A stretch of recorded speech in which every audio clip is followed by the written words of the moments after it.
Alright, I just finished streaming my 4 years anniversary special stream, and now I'm heading back to Vietnam. Let's go!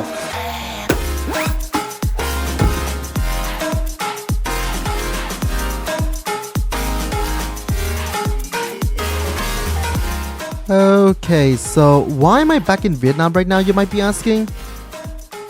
Well, I suppose I just miss home a bit. But also, I wanted to come back to hang out with friends that I haven't seen for a long time, along with those new friends that I've made through the internet. But before I start with that, this episode will be about me tagging along with my parents' own plan of the trip. After a nice cup of lychee tea, I began to hop on the okay, that's definitely one way to tell people where you're going. Anyway, I got on and oh my, it's quite spacious and comfortable. Let's just say I did take a while to marvel at the decor and the available facilities.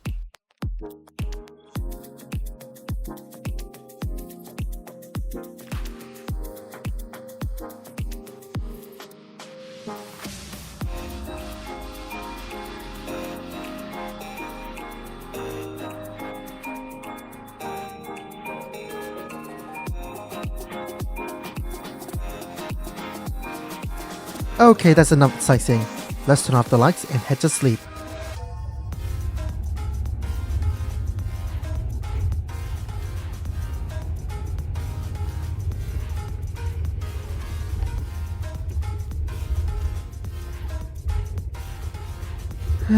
Good night. I'll see you in Dalat.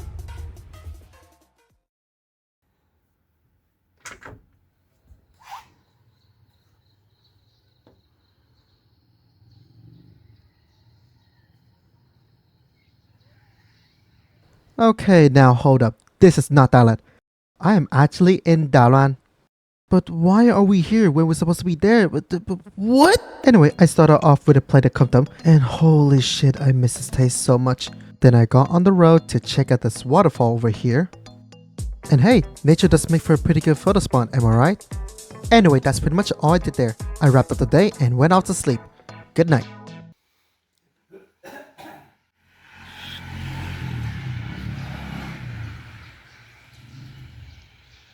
My god, I haven't seen so much fog ever for the longest time of my life.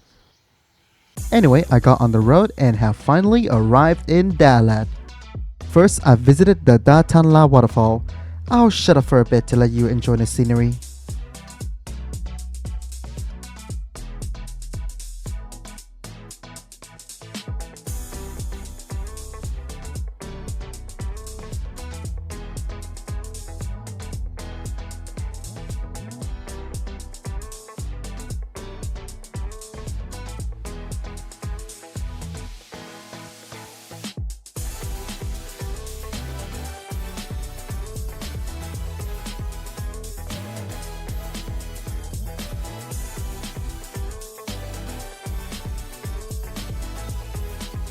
After seeing the sights, I tried archery for the first time ever. To be real though, the equipment and the arrows felt quite shabby, so you can imagine the accuracy just isn't really there to begin with. Right, let's get out of here. After experiencing the downhill slope we entered, I would highly recommend taking this coaster trip going up.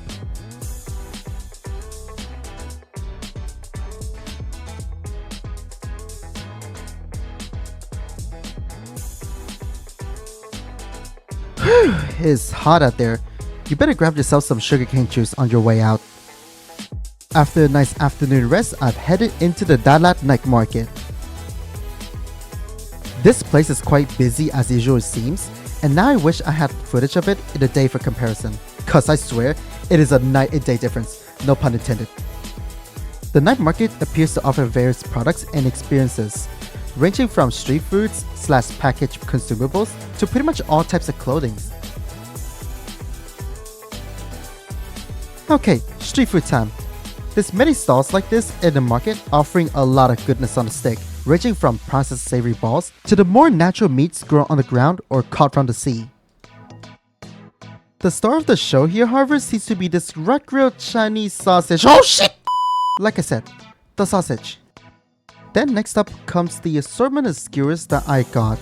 I think I got chicken, beef, fish cake, I don't know if they got that right, and fish balls.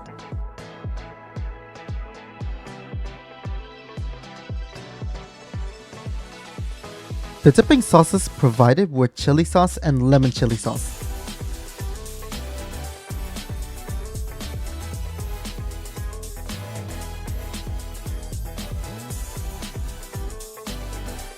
The meat is nicely cooked through, with the seasoning standing out for the taste buds pleasure.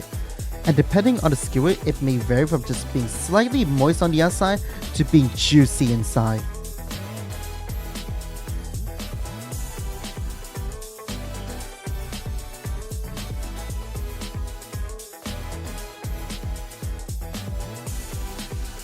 Even without the sauce, the skewer can hold its own thanks to the seasoning. But one thing I have to say though, for the amount of food that I got, I was charged 70k VNDs, which as a Vietnamese tourist, I think is overpriced no matter how good they taste. Oh yeah, the Chinese sausage. It seems to be dusted in some sort of a Sichuan powder.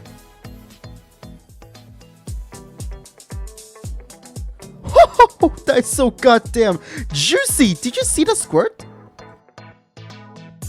I guess the reason why it's that juicy could be because of the fact that this sausage is grilled on hot rocks. But other than that, I think the Sichuan powder might have overpowered the taste due to how numbing it is.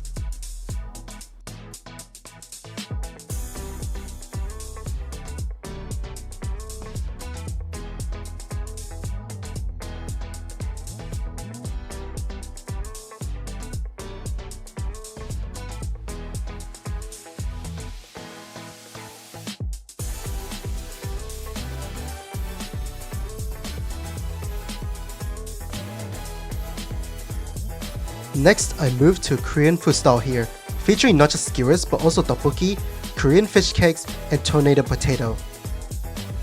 Also, something tells me that Dalat is apparently famous among Korean tourists. Anyway, I went ahead and got tornado potato for nostalgia's sake.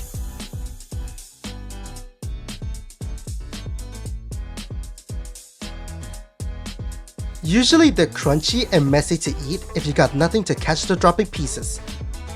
Also, this one is sadly past its prime since it has been sitting out for a while. Next, I found a stall that makes Korean coin pancakes. It is pretty much batter on both sides, then a thick slice of melty cheese. Oh yeah, I chose to try matcha flavor, which is why she's dusting in some matcha powder right now.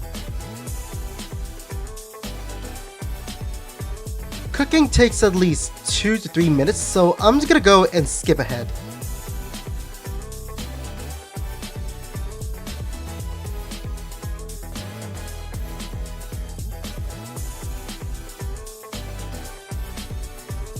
Right off the griddle, this thing is incredibly hot.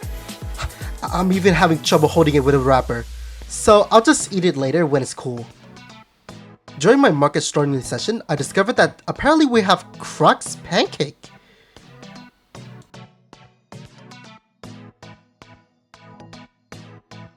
Another popular street food here is grilled rice paper wrapper.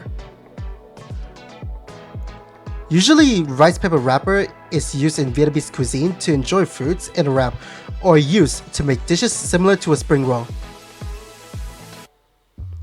For this dish, however, the wrapper is put on a grill, then various toppings and sauces are added, which then is grilled to crispy and folded into a wrap.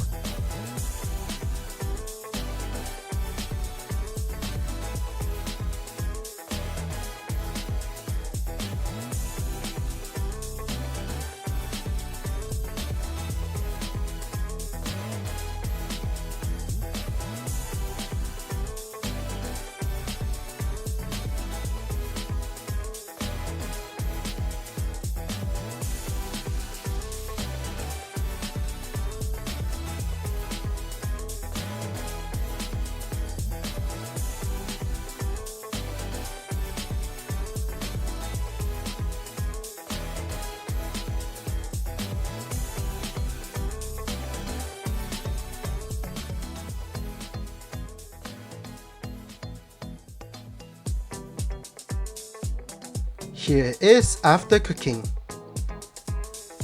Dude, look at the smoke coming off of it. Might want to be careful biting into it.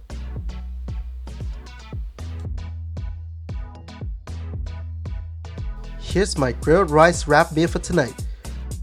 I got it with a cup of soy milk, which totals at 30k VND, and in my opinion, that's a more reasonable price. I've waited for it to cool off and now I'm going for the bite. Headphones recommended.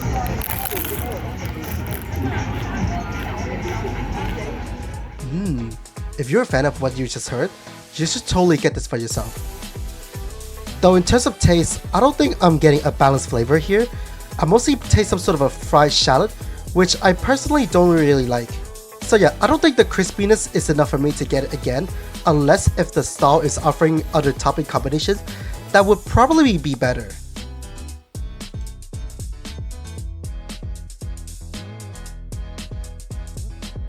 Okay, the coin pancake has cooled down. Let's munch on it.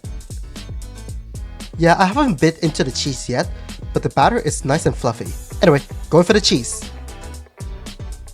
Yeah, it is some really stretchy cheese. Though now I am questioning my choice of picking matcha to be mixed in. I think it's a bit of a weird flavor combo.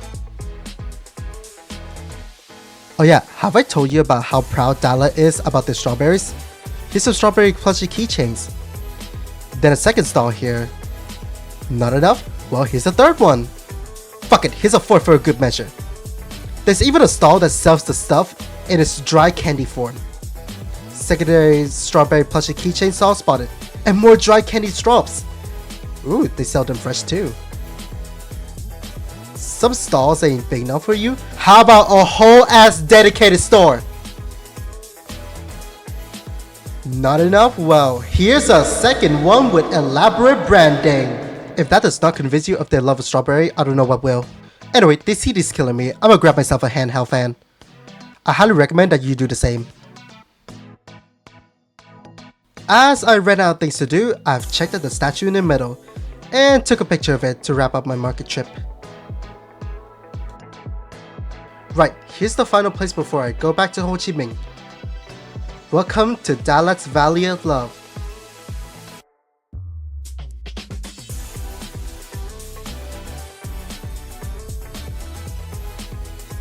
The place is peaceful with plenty of beautiful views, of course. But there's some attraction that honestly seems pretty unusual for a place like this. So I thought I'll check some of it out, starting with this VR game center? Okay, clearly this spot has seen better days. There's only an old Quest 2 headset along with two screens that apparently used to serve the purpose of displaying the VR view. Now they're not for some reason. The staff here told me there's only Bizzare installed on the headset, so I thought why not, cause I haven't played it for a while to be honest. Though I did find some other games installed on the headset, but I can't be bothered to spend more time on a publicly used VR headset to be honest. Sorry, I had to say this. My expectation for a public use VR headset is already low, but holy shit, this is really bad. Not only does the controller lose tracking more than a VTuber in a dim room, the display is just burnt to crisp. Like bro, those pixels are gone. Anyway, the only things left available are some Chinese digital slots machines and some claws machines. Well, that's just fun, ain't it? Okay, right next to the VR game center, there's a wax sculpture museum, showcasing statues of well-known figures. Well, they're well known, alright? Anyway, here's a quick montage of the statues I found here.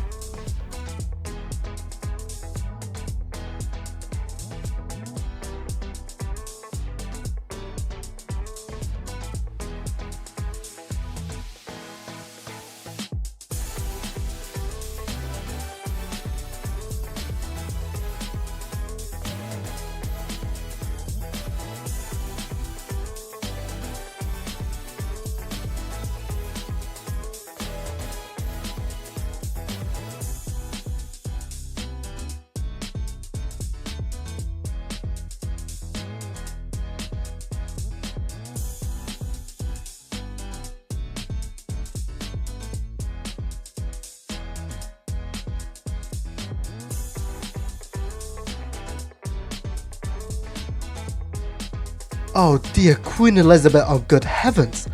What the hell did he do to that man? Even Captain America looks pretty traumatized.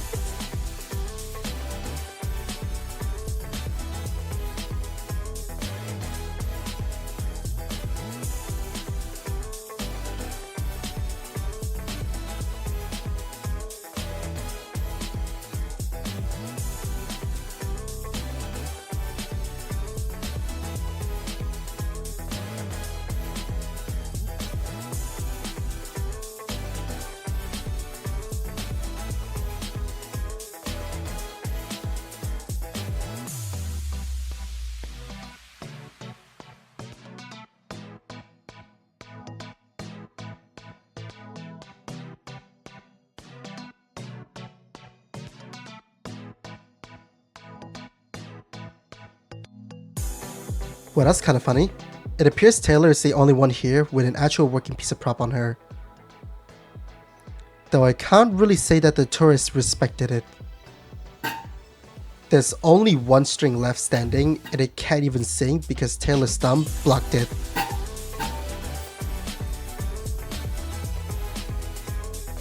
Okay, that's all. More nature!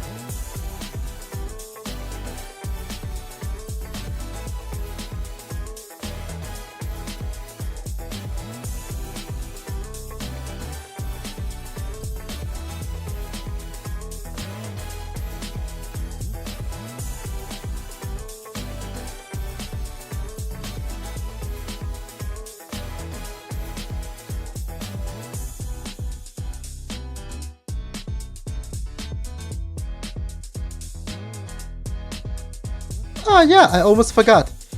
If you're a certain kind of bedroom dweller, you might want to skip like 20 seconds ahead.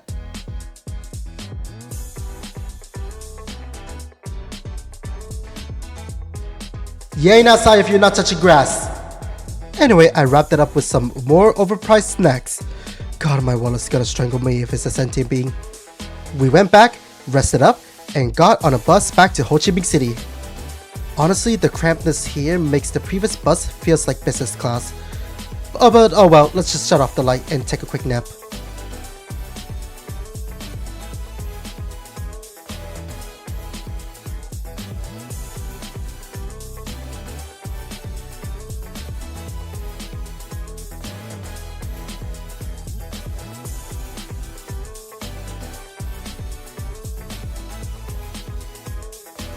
Okay, last thing to check out, the Metro Railroad. While transportation on the rails is a common thing in the UK, it is apparently a brand new thing in Vietnam. So why not give it a try and see how it compares? Đoàn tàu sắp dừng lại tại ga Bình Thái. Các cửa bên phải sẽ được mở. Ga dừng sau Bình Thái sẽ là ga Phước Long. We will soon be stopping at Bình Thái. The doors on the right side will open. The stop after Bình Thái will be Phước Long. Okay, so here's a funny little story. The entry gate works exactly the same as the London train stations.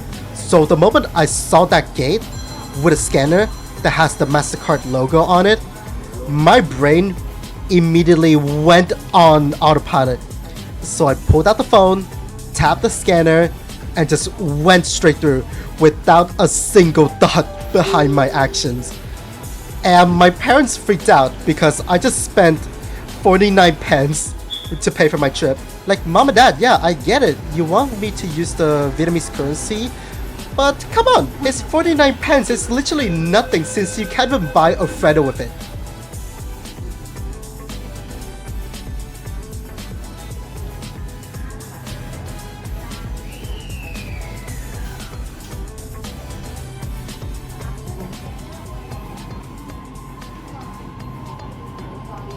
Đây là chuyến tàu đi Bến Thành, ga tiếp theo là Phước Long. This train is bound for Bến Thành. Next station is Phước Long. So yeah, pretty standard stuff. The voice announcer having an English version is a nice touch. Speed-wise, I would say this is roughly similar to the London Underground train. Here's my stop. Let's get out.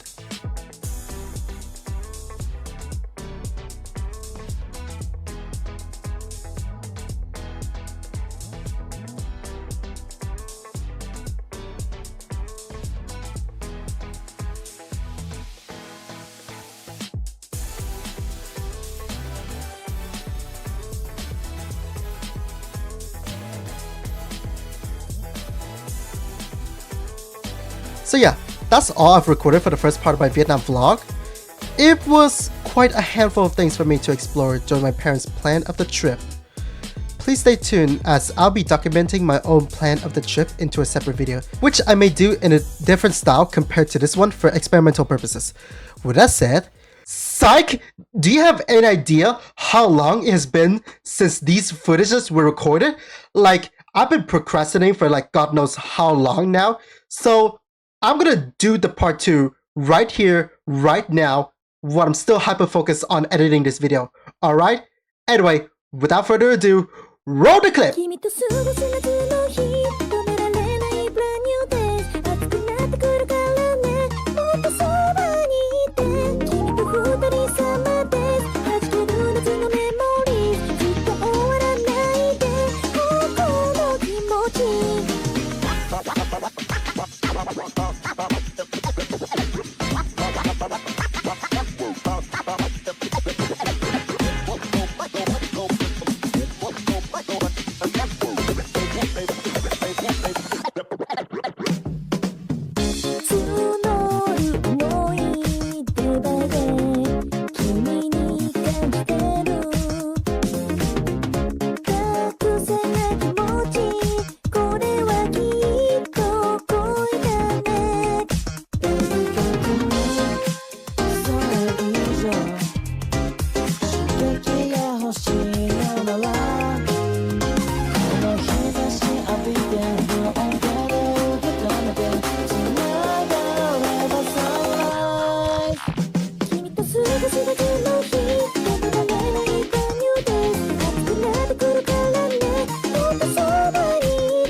Trip to the bathroom, don't worry.